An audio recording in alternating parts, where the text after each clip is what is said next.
여러분 안녕하십니까? 네, 오늘은 시대의 소망 50장 율법이 예수를 만났을 때라는 제목으로 말씀을 드리겠습니다. 요한복음 8장 2절로 11절의 말씀을 읽어드리겠습니다. 다음 날 이른 아침에 예수님이 다시 성전으로 오시자 사람들이 예수님에게 몰려들었다. 그래서 예수님이 앉아 그들을 가르치고 계시는데 율법학자들과 바리새파 사람들이 간음하다가 잡힌 한 여자를 끌고 와서 가운데 세우고, 선생님, 이 여자는 간음하다가 현장에서 잡혔습니다. 모세의 법에는 이런 여자를 돌로 쳐 죽이라고 했는데 선생님은 어떻게 생각하십니까? 하고 물었다. 그들이 이런 질문을 한 것은 예수님을 시험하여 고발할 구실을 찾기 위해서였다. 그러나 예수님은 몸을 굽혀 손가락으로 땅바닥에 무엇인가를 쓰고 계셨다. 그래도 그들이 계속해서 질문을 하자 예수님은 일어나 너희 가운데 죄 없는 사람이 먼저 그 여자를 돌로 쳐라 하시고 다시 몸을 굽혀 땅바닥에 무엇인가 계속 쓰셨다. 예수님의 말씀을 듣고 그들은 양심의 가책을 받아 나이 많은 사람으로부터 시작하여 하나씩 둘씩 모두 가버리고 예수님과 거기에 서 있는 여자만 남았다. 예수님께서 일어나 그 여자에게 그들이 어디 있느냐, 너를 죄인 취급한 사람은 없느냐 하고 물으시자 그녀는 주님 없습니다 하고 대답하였다. 그때 예수님은 그렇다면 나도 너를 죄인 취급하지 않겠다. 가서 다시는 죄를 짓지 말아라 하고 말씀하셨다. 앙코르 왕국의 역사를 보면 유적의 왕이라고 불리는 자야바르만 7세라는 사람이 있었다고 합니다. 이 사람은 앙코르 왕국의 최전성기를 이끈 왕인 동시에 앙코르가 멸망하는 단초를 제공한 왕이었다고 합니다. 역대의 어떤 왕보다 사원 건설 및 증축에 힘쓴 왕이었고요. 그는 왕과 귀족을 위한 사원뿐만이 아니고 백성들을 위한 병원, 상인들을 위한 휴게소, 수많은 도로와 다리를 건설한 사람이었습니다. 그런데 이런 백성들을 위한 건축이 도리어 백성들의 삶을 피폐하게 만들었다는 비판이 있습니다. 왜 그랬을까요? 이 자야바르만 7세의 바로 전때의 왕이었던 태양왕 수리야바르만 2세가 엄청난 업적을 이룬 사람이었다고 해요. 역대 최대의 사원이었던 앙코르와트를 건축하고 지금의 베트남인 대월국과 참파왕국과의 끊임없는 전쟁을 벌였는데요. 그 다음 왕인 이 자야바르만이 집권했을 때는 이 전때의 태양왕이 했던 그 놀라운 업적이나 전쟁 때문에 온 국가가 신음하고 있을 때였습니다. 그런데 그 신음, 그 고통을 고치기 위해서 이 왕 또한 사원을 건축하고 병원을 건축하고 상인들을 위한 휴게소를 만들고 이런 거대한 토목공사를 다시 일으켰다는 거죠. 토목공사와 전쟁으로 멍든 백성들을 치유하겠다고 거대한 종교시설과 병원들을 많이 세웠다라는 겁니다. 그런데 그게 백성들을 더 고통스럽게 만들었다는 것이죠. 그래서 이 거대한 왕국이 쇠망하는데 결정적인 단초가 되었다라고 역사가들이 평가하고 있다고 합니다. 열정이 가진 아이러니죠. 앙코르 왕국은 제국을 일으켰던 그 열정이 그 왕국을 망하게 하는 독이 되기도 했다는 것입니다. 흥미로운 관점이었어요. 저는 이 앙코르 왕국의 역사를 읽으면서 이런 생각이 들었습니다. 정치란 도대체 무엇인가?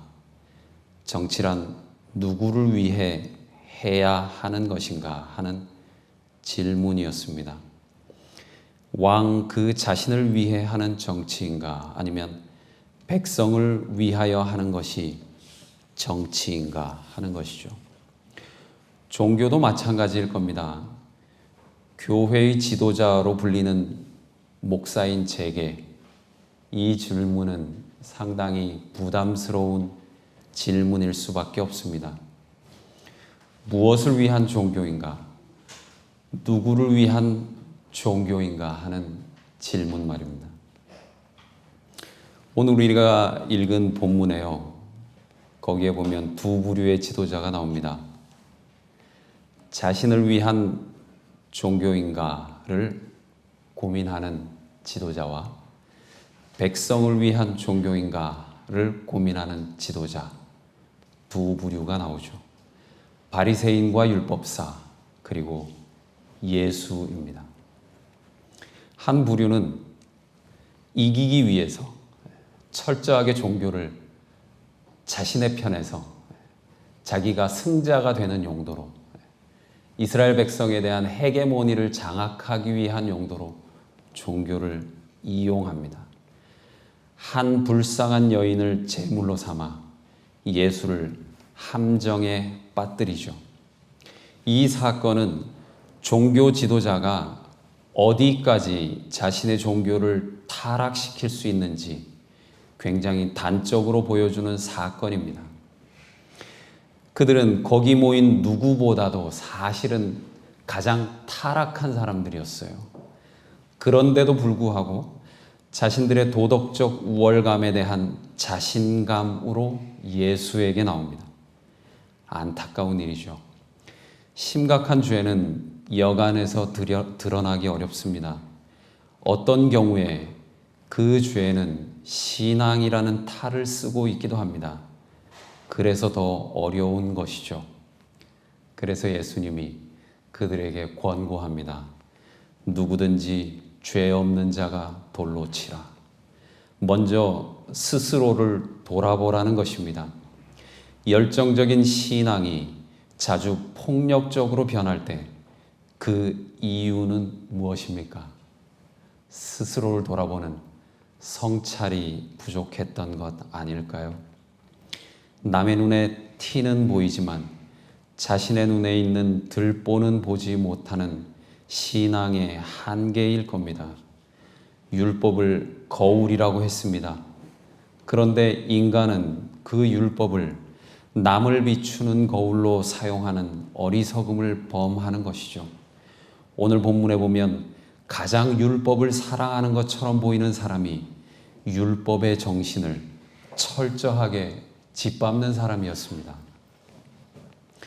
요즘 전지하다라고 하는 것을 생각해 보고 있습니다. 서만진 목사님이 어느 날 제게 백 목사 전지하다는 거 그거 생각해 봤어? 그 참 재미없는 거야. 그런 얘기를 하시더라고요. 여러분 그런 생각 해보셨어요? 전지함, 모든 것을 다 안다는 것. 그것은 도대체 어떤 것일까요? 인간의 입장에서 생각을 해봤습니다. 제가 하나님을 이해할 수는 없으니까요. 어쩌면 전지하다는 것, 그것은 땅에 발을 딛고 사는 인간의 눈으로 보면 불행할 수도 있는 일입니다. 여러분 세월호 사고 후에 그 동영상 많이 보셨을 겁니다. 학생들이 그 전날 밤에 폭죽놀이를 하는 장면이요. 그 장면을 보면서 즐거워한 사람은 아무도 없을 겁니다. 유일하게 즐거워한 사람들은 그 동영상을 촬영한 학생들이었죠. 그들의 그 폭죽놀이가 즐거울 수밖에 없었던 이유는 무엇이었습니까? 안타깝게도 알지 못했기 때문입니다. 내일을 알 수 없었다는 거죠. 오늘 혹시 여기 앉아 계신 분 중에 기분 좋으신 분 계세요? 나는 오늘 진짜 너무 기분이 좋다. 그러면 그 이유가 뭘까요? 내일을 알 수 없기 때문입니다. 참 안타까운 이야기예요. 죄송합니다. 제가 여러분의 기쁨에 찬물을 끼얹어서요. 안타깝지만 그런데 그것이 바로 인간이 기쁨이라고 정의하는 것의 한계입니다. 반면에요, 하나님이 기쁘다고 말하세요. 어떤 의미일까요? 그것은 완전한 기쁨이겠죠. 모든 변수를 고려한 기쁨일 겁니다. 오늘 즐거웠다가 내일 변할 기쁨이 아니고요. 전지한 하나님이 기쁘다는 건 진짜 기쁘시다는 것일 겁니다. 완벽한 기쁨이겠죠.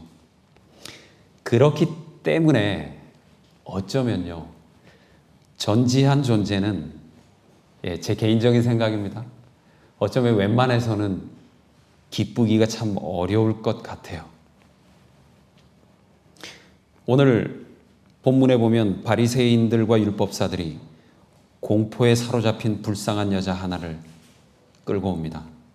이 사람들은 이 여자를 예수님 앞으로 끌어내고 존경을 가장한 목소리로 말을 합니다. 선생님, 이 여자는 간음하다가 현장에서 잡혔습니다. 모세의 법에는 이런 여자를 돌로 쳐 죽이라고 했는데 선생님은 어떻게 생각하십니까? 예수님이 다 알고 계셨습니까? 딱 보니까 모든 상황이 다 파악이 되는 것이죠. 예수님의 인성으로 감추온 전지성이 드러나는 순간일 겁니다. 그런데요, 예수님이 모든 것을 다 알고 있는데도 불구하고 상황은 매우 위태롭고 불안해 보입니다. 왜 그럴까요? 예수께서는 잠시 동안 수치심으로 떨고 있는 여인과 인간적인 동정조차 없는 철면피한 고관들을 바라보셨다. 흠없이 순결한 그분의 정신은 그 광경을 보고 움츠러들었다. 어떠한 목적으로 이런 문제를 당신께 가져오게 되었는지 그분은 잘 알고 계셨다.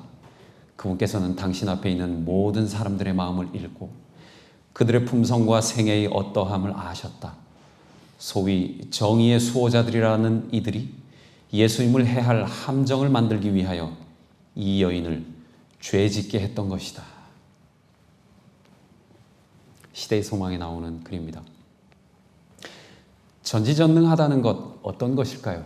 이런 상황에서 고민이 필요할까요? 예수님이 움츠러드실 필요가 있을까요? 누구를 설득시키거나 이해를 필요로 하는 것은 아닐 겁니다. 계략에 의해 간음하게 된 이 여자, 어찌됐든 죄를 범한 것은 맞아요. 그러면 돌로 쳐 죽여야죠. 그것이 법입니다. 그리고 남을 시험에 들게 만들고 예수님조차 죄인을 만들겠다고 당당하게 찾아온 바리새인들과 율법사, 어떻게 해야 됩니까? 정의라는 이름으로 처단해야겠죠. 그런데 예수님이 매사에 그렇게 행동하셨다면 유대 종교 지도자들이 예수님이 무서워서 그런 유치한 음모는 꾸밀 생각도 못했을 겁니다. 그런데요, 그렇게 간단하게 처리할 수 있었던, 전지전능성을 가지고 있었던 예수님이 그렇게 하지 않았어요. 그들을 일거에 처단해버리고 온통 모든 사람들로 하여금 예수 그리스도를 두렵게 만들 일을 예수님은 하지 않으셨단 말입니다. 오히려 상황은 성경을 읽는 독자들의 눈에 매우 위태롭고 불안해 보이기만 하는 쪽으로 상황은 돌아가고 있어요. 왜 그럴까요? 왜 그렇습니까? 무엇이 전지전능한 신적인 속성을 가지고 있었던 예수님을 망설이는 것처럼, 고민하는 것처럼 보이게 만들었을까요? 그것은 사랑 때문에 그렇습니다. 사랑 때문에 그의 전지성과 전능성이 어쩌면 제한을 받는 것이죠. 그것의 결정체가 성육신이라는 신학이 아니겠습니까? 사랑은 존재를 취약하게 만드는 신적인 속성인지도 모릅니다. 왜냐하면 그것은 전능함에 대한 제한을 의미하는 것이기 때문에 그렇습니다. 예수님이 사랑이었기 때문에 유대 종교 지도자들에게 오히려 만만하게 보였다라는 것이죠. 사랑은 그런 것인지도 모릅니다. 사랑은 자신을 잘나 보이게 포장해주는 속성이 아닌 것 같아요. 그것은 만약에 그렇다면 그것은 사랑에 대한 기만이겠죠. 신화나 고대의 역사에 나오는 위대한 영웅들은 어떤 사람들이었습니까? 죽여서 되는 영웅이었죠. 압도해서 되는 영웅이었습니다. 커져서 되는 영웅이었죠. 그러나 예수의 영웅론은 좀 달랐습니다. 죽어서 되는 영웅이었죠. 작아지고 낮아지는 영웅이었습니다. 종교학자 카렌 암스트롱이 그랬다 그래요. 모든 종교의 윗자리에는 아픔이 있으며 이 아픔을 공감하는 것이 종교의 가장 근본적인 가르침이다. 예수님 안에, 인간이 된 예수님 안에 전능성이 있었어요. 그런데 그 전능성 중에 가장 윗부분을 차지한 궁극의 전능성, 궁극의 능력은 도대체 무엇이었을까요? 그것은 죽은 사람을 살리는 능력이 아니었습니다. 그 능력은 고통에 공감하는 능력이었습니다. 그것이야말로 예수님이 가지고 있었던 가장 궁극적인, 가장 위대한 전능함을 상징하는, 그 전능함을 모두 커버하는 진정한 능력이었다라는 것입니다. 예수님의 전지함은 무엇이었을까요? 예수님이 알고자 한 것은 우주의 온갖 비밀과 모든 지식이 아니었을 겁니다. 그 지식은 그가 사랑한 사람들의 고통에 대한 지식이었죠. 그렇기 때문에 예수님의 슬픔은 지식에서 비롯되었습니다. 그의 아는 것이 예수님을 더 고통스럽게 만들었단 말입니다. 누구든지 죄 없는 자는 돌로 치라. 그 무리 가운데 가장 죄 없는 자 누구였습니까? 누구였죠? 예수였습니다. 그러면 누구든지 죄 없는 자 돌로 치라 그랬으니까 예수님이 돌을 집어서 모든 사람을 다 쳐버렸을까요? 예수님은 왜 여자에게 돌을 던지지 않았습니까? 예수님은 왜 바리새인들과 율법사들에게 돌을 던지지 않았습니까? 예수님에게 의로움이란 돌을 던지는 것이 아니었습니다.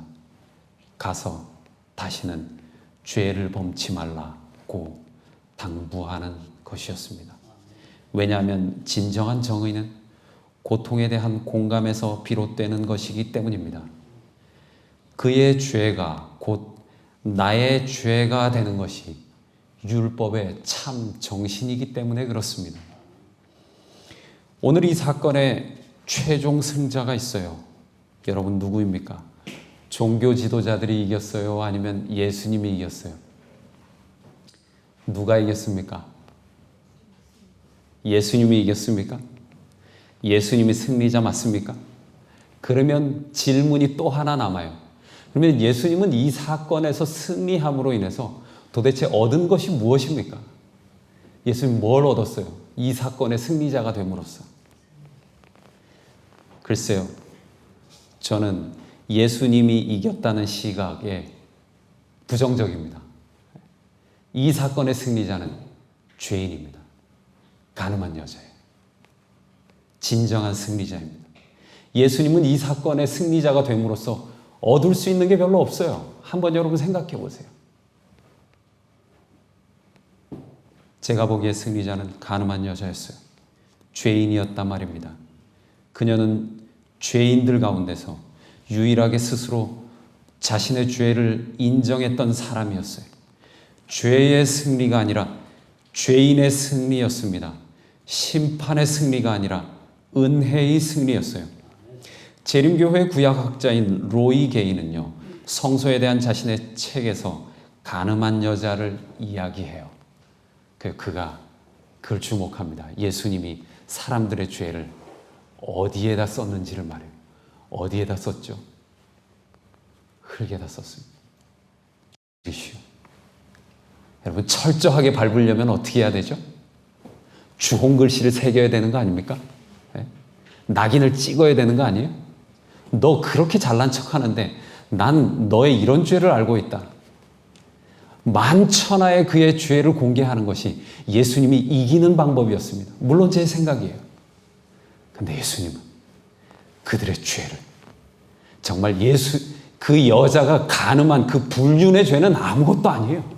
예수님이 진짜 고발하고 싶었던 그 죄는요, 믿는다라고 말하면서 내가 도덕적으로 올바르다라고 자신 있게 말하면서도 그들의 마음 속에 있는 그 철저한 위선과 교만, 그것이 가장 큰 죄였습니다. 그런데 그 비열한 죄조차도 흙에다가 쓰셨어요. 로이 게이는 그 이야기를 합니다. 그 죄들을 조차도 예수님이 어쩌면 용서하기를 바라셨다는 것이죠. 흙에 쓴 이유가 죄가 더한 곳에 은혜가 넘치는 것입니다. 넬슨 만델라의 평전에 수많은 좌절과 난관을 거쳐서 대통령에 집권한 만델라의 이야기겠죠. 근데 거기에 진실과 화해위원회를 통해서 복수의 연쇄고리를 끊어버리는 정책을 시도하는 그의 그 위대한 일화가 나옵니다.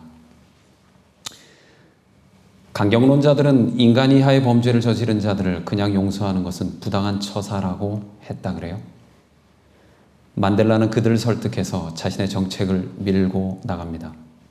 이 정책의 골자는 자신의 죄를 정직하게 밝히고 용서를 구하는 자들에게는 형사처분을 면하게 하는 것이었습니다.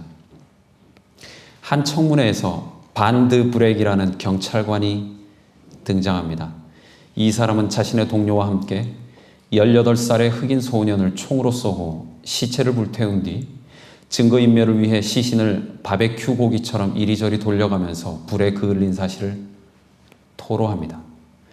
이 고백에 그는 한 가지 사실을 더 이야기합니다. 그 소년을 살해한 지 8년 후에 그 소년의 집으로 찾아가서 장작더미를 쌓아놓고 불을 지른 다음 소년의 아버지를 묶어서 불태워 죽인 사실을 고백하죠. 더 악질적인 것은 소년의 아버지를 불에 태워 죽일 때 소년의 어머니로 하여금 그 장면을 강제로 지켜보게 했다는 것입니다. 아들과 남편을 잃은 노부인에게 법정은 부인 반드 브렉 씨에게 무엇을 원하십니까? 라고 물었다고 합니다.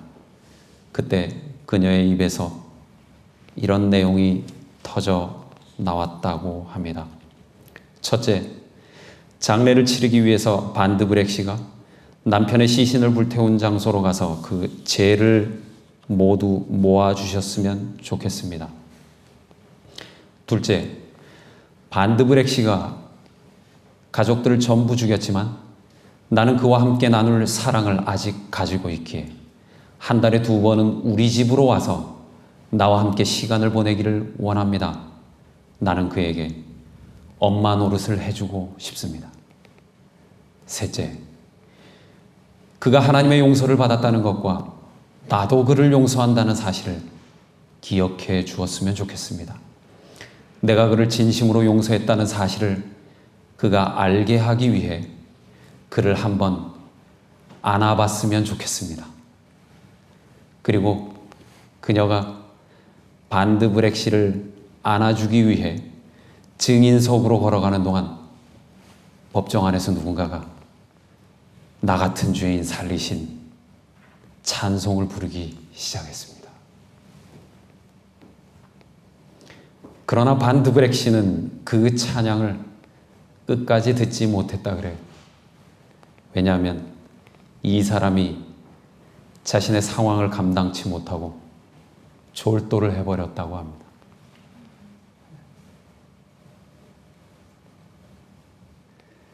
이 이야기를 읽어드렸지만 제가 이런 사랑을 할 자신이 있기 때문에 이 말씀을 드리는 건 아닙니다. 오래전에 읽은 내용이지만 참 인상적인 글이었어요. 하나님의 사랑을 닮은 사람의 사랑 이야기겠죠. 시대의 소망은 함정 가운데서라고 하는 오늘의 이 이야기를 다루면서 결론 부분에 이렇게 이야기하고 있습니다. 과오를 범한 자들이 타락의 길로 가도록 내버려 두고 그들에게서 눈을 돌리는 자는 그리스도의 제자가 아니다. 죄를 방임하고 수수방관하는 것은 그리스도의 제자가 할 일이 아니라는 것이겠죠. 그러면 어떻게 해야 하는 것일까요? 다른 사람들을 고발하는 데 앞장서고 그들을 재판하여 처벌하는 데 열중하는 자들이 오히려 그들의 생애에는 그들보다 죄가 더욱 많을 수 있다. 화이트 부인이 제시하는 해법은 이렇습니다. 사람들은 죄는 사랑하면서도 죄인은 미워한다. 그러나 그리스도께서는 죄를 미워하고 죄인은 사랑하신다. 사람들은 죄는 사랑하면서도 죄인은 미워한다. 그러나 그리스도께서는 죄를 미워하고 죄인은 사랑하신다. 오늘 성경 본문에서 우리는 타인의 죄를 자신 있게 고발하고 그러므로 해서 자신의 우월한 도덕성을 입증하려는 한 부류의 인간과 죄인들을 용서하시는, 조건 없이 용서하시는 예수님의 대조적인 모습을 봅니다.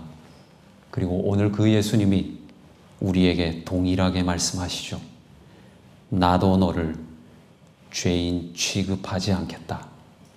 가서 다시는 죄를 짓지 말아라. 말씀을 드리겠습니다.